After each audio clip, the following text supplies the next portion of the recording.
Дорогие наши зрители, мы продолжаем наш эфир, и сегодня у нас тоже, так скажем, профессионалы своего дела, которые занимаются одним из, так скажем, новых направлений. В целом, я бы сказал, это новое направление, наверное, в России, да, это киберспорт. Ребята из Федерации киберспорта Республики Тыва, Чаян Даржу и Артыш Тюлюш. Так, добрый вечер, ребята. Вот, вообще в целом, вот что такое киберспорт и чем они занимаются? Это, не знаю, держа в руках компьютер, качаются, не знаю, никак это. Ну, Артыш подтвердит, наверное, самый частый вопрос и у родителей, и у тех, кто вообще не понимает, что такое киберспорт. Проще говоря, это та же спортивная среда. То есть борьба, есть там баскетбол, есть футбол, есть разные виды спорта. Но вот с недавних времен в мире появилась такая вот дисциплина, которая входит, кстати, в следующую Олимпиаду, в олимпийский вид спорта. Это киберспортивная индустрия. То есть это такая же спортивная индустрия, как и все другие. Тут можно больше ничего не добавлять. Поэтому те же игроки, которые сегодня играют по России, по миру, это такие же спортсмены, как и борцы, и футболисты, и баскетболисты. Так, у меня тогда сразу такой вопрос. Есть ли перспективы, так скажем, да, у наших тувинских киберспортсменов принять участие в Олимпиаде?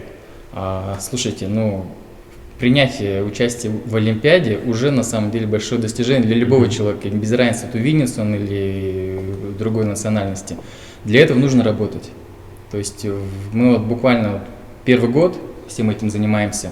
Я очень верю, что в какой-то период нашего существования обязательно тувинцы будут участвовать, но для этого нужны усилия, как и в другом любом виде спорта. То есть сидя дома, играя, не соблюдая свой режим тренировок, не занимаясь нужными вещами, чтобы прогрессировать, ты не то чтобы на Олимпиаде, ты на чемпионате России не сыграешь.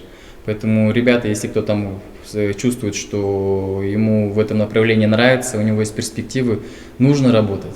То есть связываться с нами, приходить к Артышу, говорить: Артыш, помоги, я хочу участвовать в Олимпийских играх. Что мне для этого надо? Мы им всем подскажем, кому надо, поможем.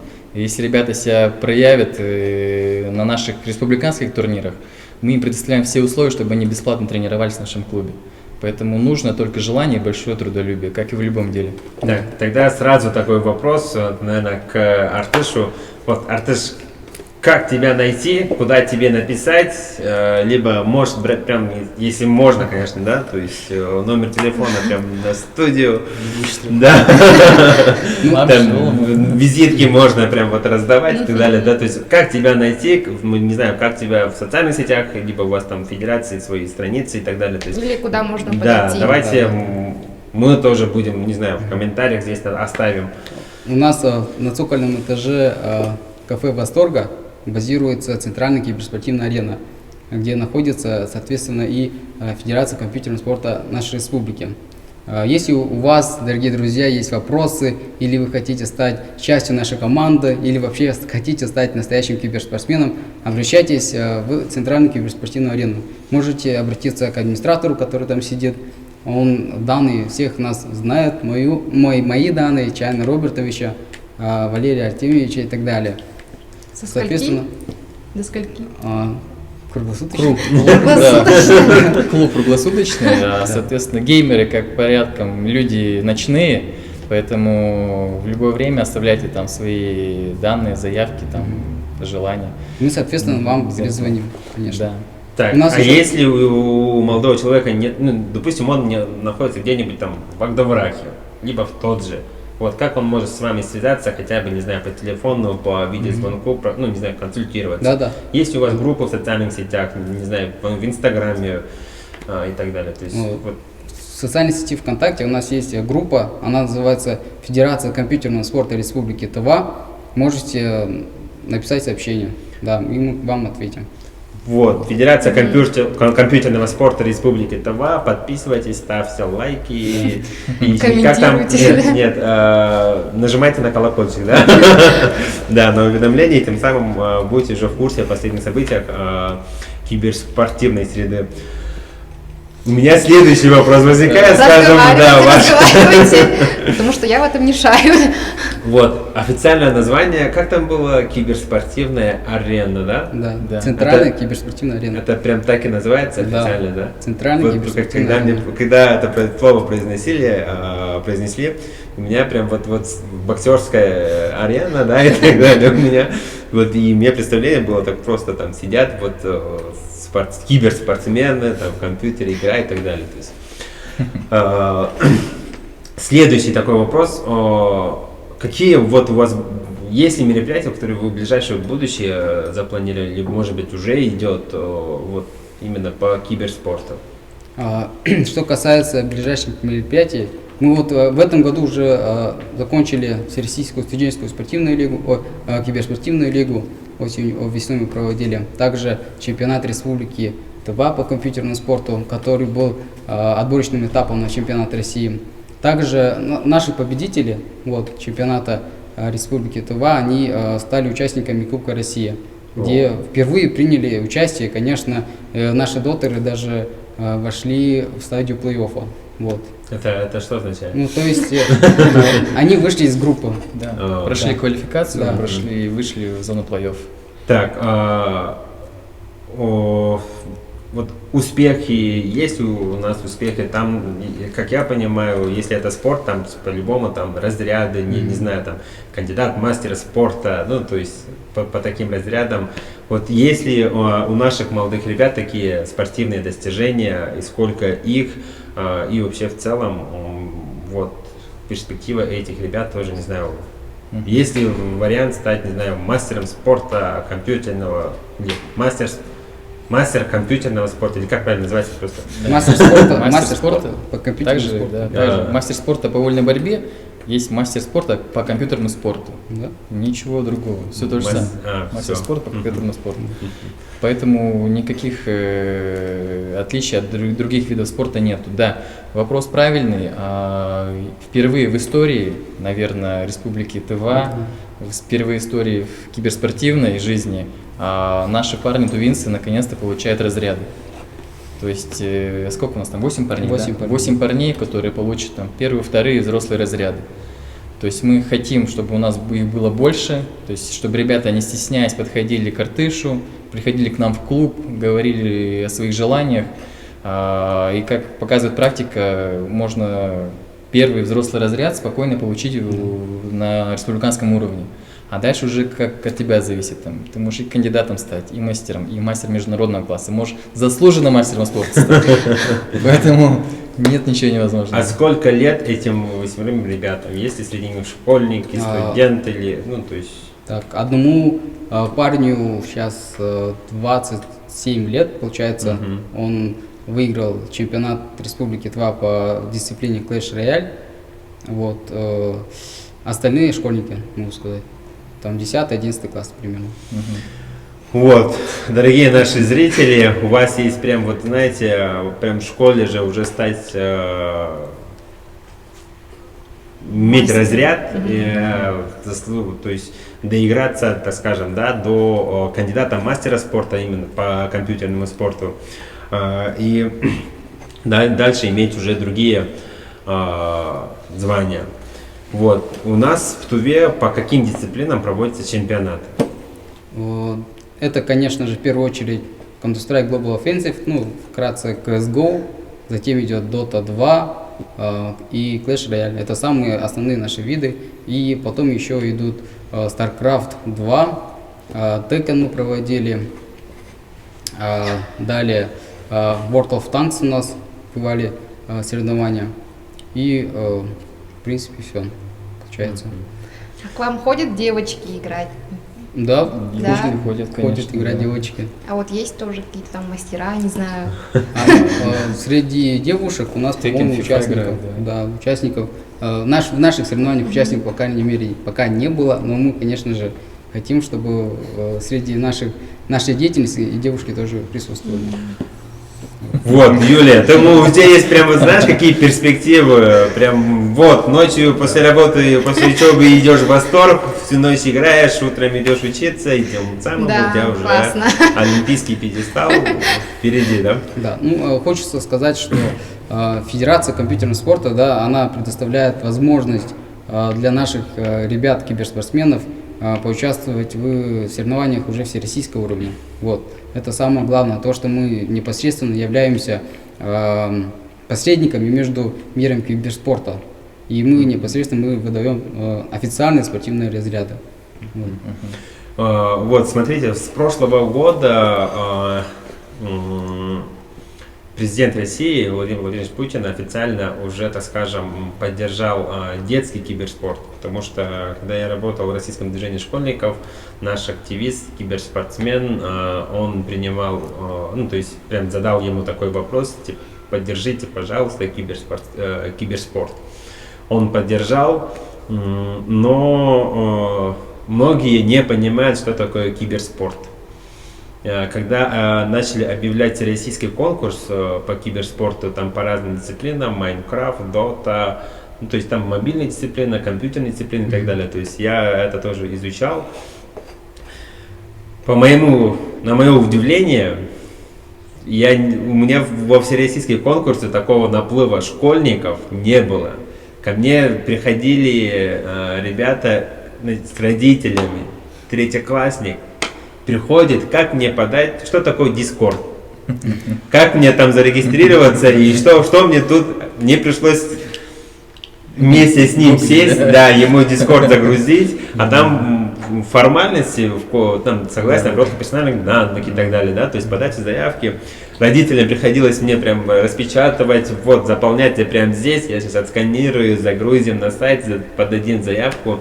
И тогда у меня впервые, вот только на киберспортивный турнир приняли участие около 200 школьников по всей Туве. То есть реально я мог оказать, так скажем, содействие, это были школьники города Кызыла. Ну, в частности, некоторыми ребятами из районов мы просто созванивались, переписывались, консультировали и так далее. То есть это не по игре, а просто по процедуре, так скажем, подачи заявки по участию. Ну и юнармия еще с прошлого, ну то есть с этого года начал развивать, то есть у себя проводить киберспортивные турниры. Ну, соответственно, вопрос. Планируете ли вы взаимодействие с российским движением школьников именно в Туве, да, и с юнармией в Туве? Есть ли у вас планы по развитию киберспорта именно среди школьников? У нас же есть школьная лига, Да. как-то напрямую связана с движением школьной, поэтому взаимодействие как никакое тесное, то есть прям в одном русле идут.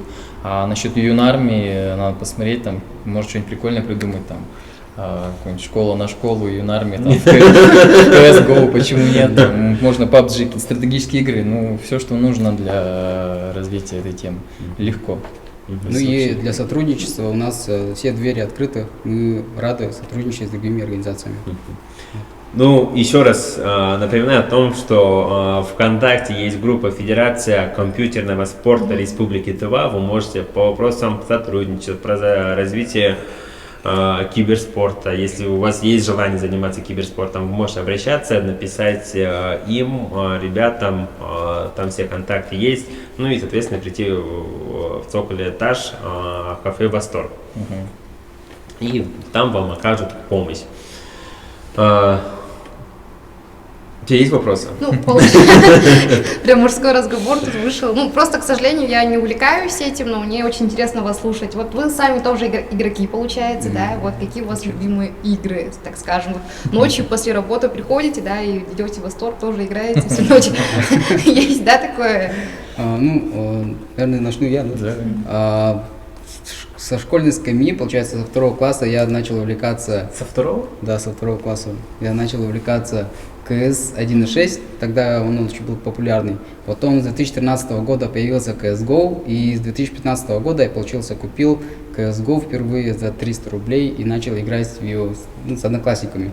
И вот с 2015 года по до конца 4 курса, да, можно сказать, я играл в эту игру и участвовал в соревнованиях.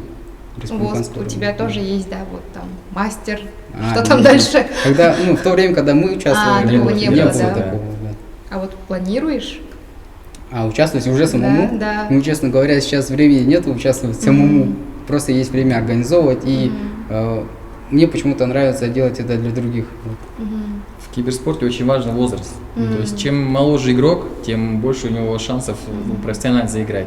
Все-таки мозг человека устроен так, что чем он младше, он гибче, он быстрее реагирует, какие-то быстрее решения принимает.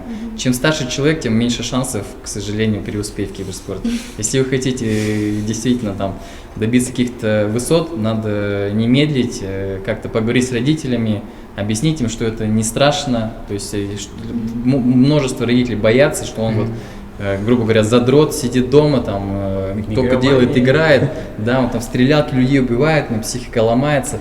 Это все полный бред, это все мифы, поэтому можно спокойно детей сажать за компьютер. Конечно, ограничить ему по времени, не надо, чтобы он 12 часов играл, это бред. Надо определенное время выделить, чтобы он тренировался конкретно, занимался своим любимым делом, гулял, общался с ребятами, питался, спал нормально, и никаких проблем не будет. Поэтому, родители, не переживайте. Вдруг у вас растет очень талантливый человек, да. Потому что таких звездочек, самородков, на самом деле очень много. До появления федерации просто они не могли себе заявить. То есть они играли сами по себе, в каких-то турнирах постоянно участвовали, имели огромный рейтинг, но не было возможности о себе заявить. То есть и киберспорт не так был развит в мире в целом. И поддержки не было. И поддержки не было, да. Поэтому все шансы у тувинцев есть. У меня вот прям держал вопрос, так скажем, да, чтобы не забыть. Затронем финансовую часть. Вот, а наши спортсмены, киберспортсмены, это я знаю о том, что на киберспорте очень много денег можно заработать, да, то есть особенно в международных чемпионатах, я не знаю просто откуда эти деньги берутся, вот. Наши ребята зарабатывают ли на киберспорте, и если зарабатывают, то вот сколько, ну, максимум, ну хотя бы примерно, да, не прям точную сумму, а вот примерно максимум, сколько они смогли заработать. Ну, да, действительно, в сфере киберспорта крутятся очень большие деньги, но в нашей республике, так как мы только развиваемся, да, у нас все еще впереди, и пока на данный момент мы являемся единственными спонсорами, да, получается, Центральная киберспортивная арена, она спонсирует все наши мероприятия, все наши соревнования, то есть весь фонд игр, призовой фонд, соответственно, он исходит из карманов организаторов, получается, вот. Ну, чтобы выйти на, допустим, многомиллионные контракты, тоже это работа в нашей федерации, создается клуб, соответственно, так же, как и любой футбольный, там, баскетбольный, создается клуб, он показывает результаты, их замечают спонсоры и подписывают уже контракты. Тут все то же самое, как и в большом спорте, поэтому вопрос денег, вопрос открытый. Если есть спонсоры, которые там не могут как-то или хотят как-то поддержать, поддержать киберспортивных организаторов, то мы только за, потому что мотивировать детей, подростков на какие-то достижения, подарив ему чайник там, или микроволновку, но ты ничем не добьешься. Поэтому всегда хочется не только там медалью наградить ребенка, но и какими-то денежными призами, что мы и делаем. Да, ну, соответственно, что касается призового фонда, да, мы каждый раз пытаемся увеличить его, для того, чтобы ребята, выиграв или там заняв какие-то призовые места, могли что-то себе приобрести. Например, там коврик для мышки, да, или саму мышку, наушники и так далее. Вот. А так, по-моему, самый большой призовой фонд у нас был 40 тысяч рублей, да? Подожди, побольше был. Больше? На Кубок мэра, сколько у нас там было? 40 тысяч было. Да, и в перспективе был вопрос проработки Кубка главы. Да, Кубка главы. Мы хотим, конечно, его провести масштабно, но в связи с пандемией мы не смогли его конкретно там довести до ума, но очень надеемся, что он пройдет. Там очень большой, хороший призовой фонд с хорошими призами, поэтому с очень хорошими следите призами. за новостями, подписывайтесь на группу ВКонтакте, пишите Артышу, когда это все будет, и давайте участвовать. Вот. Если у вас есть лишние деньги, которые вы хотите потратить на развитие киберспорта, то смело тоже можете написать. Вот еще раз акцентирую, так скажем, на группе ВКонтакте, да, то есть в группе Федерации компьютерного спорта Республики Тыва, где вы можете, не знаю, предложить, не знаю, всю помощь, так скажем, может быть, окажете, не знаю, содействие, что-то, ну, в каком-то, неважно, материальное это будет, пусть это моральная поддержка, когда там ребята играют, надо, вот, давай, и так далее, то есть создавать свои фан-клубы. Ну, я действительно, вот, не знаю, очень хочется, чтобы киберспорт у нас в Туве развивался, особенно в частности, чтобы взрослые знали, да, что такое киберспорт, потому что там не только дети вот сидят и играют в стрелялки, в войнушку и так далее, да, то есть, а там выстраивается реальная история. Я видел о том, что в танке, ну, то есть, да, World of Tanks, там пытались даже восстановить события Сталинградской битвы, пытались восстановить события капитуляции Берлина, потому что там все равно наши советские танкисты принимали участие в этой войне, в частности наши тувинские добровольцы, да, то есть тем самым вот, ну, в таком ключе тоже, получается, проводили чемпионаты. Я очень надеюсь в том, что в таких чемпионатах у нас именно с нашей республики будут очень много ребят, участников, победителей, финалистов. Вот эти вот ребята окажут всяческую поддержку, ну, так скажем, в развитии, именно в вашем развитии, а не кого-то другого, да, то есть как киберспортсмена. Вот я еще хотел сказать насчет сотрудничества, да. Мы активно сотрудничаем с Департаментом культуры и спорта мэрии города Кызыла. Они бывают спонсируют наши мероприятия, и в сентябре этого года мы планируем провести турнир ко дню города. Вот. А еще сейчас на данный момент идет конкурс построек в Майнкрафте. Да. Вот сейчас до 12 часов ребята должны уже отправить все работы, получается, и до 26 числа ориентировочно мы выберем победителей, да. Где, конечно же, их опять же ждут ценные призы. А много заявок? 21 заявка есть, ну то есть 21 участник там был. Ну в целом нормально. Да. Для первого раза, я думаю, очень нормально, и тем более Майнкрафт, он... Сложная тема. Да. Там надо... Может быть, будущий архитектор Тувы Да. растут там. Еще хочется подчеркнуть, что этот конкурс Майнкрафт, он проводится ко дню празднования столетия ТНР. Да. Круто. Ты играла в Майнкрафт? Нет. И вот Попробуй. игры, это не мое. Я только, в началке играла там Барби, не Барби, и все. Симс, да? Да, Sims, что-то такое, вот Майнкрафт, CSGO, Dota, вот нет. Вот с какими трудностями вы встретились, когда вот открывали вот все это? Мне кажется, это большая работа на самом деле. Какие трудности были?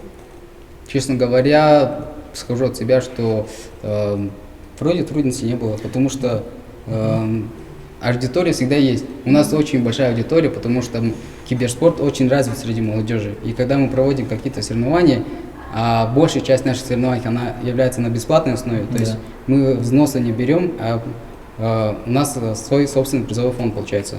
И тогда участников уже более 100 человек точно набирается. То есть аудитория у нас среди молодежи нашей республики очень большая. Вот. Если мы там скажем, давайте мы проводим какое-то мероприятие, и по-любому участники там будут. Поэтому трудностей найти участников это у нас вполне. У вас есть черлидеры свои? Нет? Ты Вот, кто? Юля, я тебе предлагаю возглавить команду черлидеров, киберспортсменов. Они будут играть, Мне а кажется, они ты... обычно сидят в наушниках. Да, это будет очень странно выглядеть. Тишина в зале, все играют, и там кто-то окружает. Мне кажется, тишины там нет, потому что я один раз вроде следила, и там всегда там я там нарчурчук, нет, звуки издают, не звуки, а слова издают. Вот поэтому, мне кажется, поддержка им не нужна. Они там сами по себе, мне кажется. Или все-таки нужна поддержка? Конечно, нужно. Да, может, чай Для любой команды внести, да? поддержка всегда нужна. Я недавно слышал, не помню, кто мне говорил, возможно, даже мои племянники это. Вот есть же вот сетевые игры, не помню, как называется. На мобильных? Да, мобильные. PUBG, там. Да. И маленький ребенок научился говорить то ли на английском, играя в эту игру. Потому что там аудитория со всего мира, они друг друга находят, они общаются на английском, а вот маленький ребенок, ну изначально он, наверное, молчал, может быть, не знаю, а потом уже со временем он вместе с ними начал уже то есть разговаривать на английском. И вот, уважаемые родители, вот еще один плюс киберспорта это в том, что ваш ребенок будет развиваться, так скажем, не по возрасту, да, а по количеству времени, которое они играют.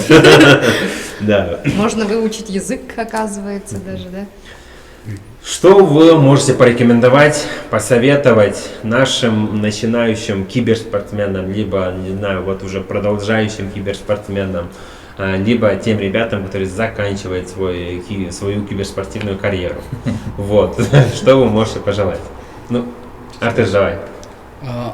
Что мы можем пожелать, это, конечно же, больших побед, так как мы только развиваемся, у нас в будущем планируется очень много мероприятий, и, конечно, мы хотим, чтобы наши ребята участвовали в наших мероприятиях, и, соответственно, это будет награждаться. Вот. Достигать больших успехов в своей деятельности, не оставлять, не сдаваться и да, самое главное не забывать учебу, учиться, и все-таки киберспорт это, наверное, все-таки является как хобби, поэтому большую часть времени туда тоже вкладывать, мне кажется, не нужно. Но если есть большое желание внутреннее, вот, вдруг ты какой-нибудь реально самородок сидит и просто не может себя преодолеть, а мы такого теряем. Поэтому, если чувствуется что-то внутреннее, ну, надо пробовать, потому что это определенный период времени, который там ты по-любому как бы не забудешь в своей жизни, может, он даже плюсом тебе будет в жизни. Поэтому нет, не бойтесь, приходите, пробуйте свои силы на соревнованиях, потому что я уверен, очень много сильных ребят сидят дома и не участвуют в наших соревнованиях. Они либо боятся, либо их не отпускают, либо им не разрешают. Поэтому надо, чтобы тебя знали, надо себе заявить. То есть надо не бояться, участвуйте, собирайте команды и дерзайте, потому что все шансы есть не только там стать чемпионами, но и билет себе в жизнь заработать. То есть вас могут большие крупные компании себе выкупить, и вы можете не только себя обеспечить, но и всю свою семью. Поэтому не надо бояться. Присоединяюсь к твоим словам, стоит еще отметить Александра Хартека, который сам поднялся на профессиональный уровень. Да, он здесь? Как пример самородка. Нет, сейчас мы не знаем, где он, но это первый тувинец в истории, который будет участвовать на мейджор. А мейджор это $40 миллионов. Это как Олимпийские игры в любом виде спорта. То есть выше турнира в киберспорте по Dota 2 не существует. Единственный профессиональный игрок нашей республики. Поэтому все возможно. Он вышел из республики, получается. Да. То есть, если он вышел, то есть шансы и у других. Почему бы и нет? Вот вы тоже можете, то есть у каждого из вас есть возможность сыграть, так скажем, на наивысшем турнире киберспорта. Ну и тем самым уже развивать себя по этому направлению. Если вы чувствуете свои силы,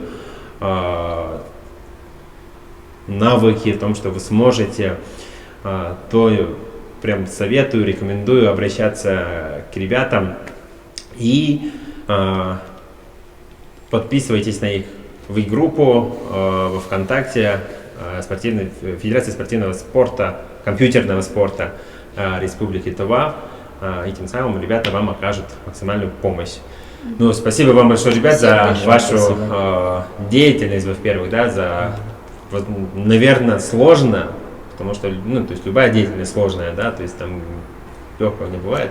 наверное, сложно, но развивать, начинать с нуля, это вдвойне сложнее. И поэтому я вам очень желаю, чтобы киберспорт и ваша деятельность очень развивалась быстрыми темпами, и я уверен, уже развивается быстрыми темпами. Ну и спасибо вам, благодарю вас за то, что сегодня уделили нам время Вам и спасибо. нашим зрителям. Ну, всего доброго. Да, Спасибо. Спасибо, что пригласили. Спасибо. Целый мир только что мне открылся на самом деле.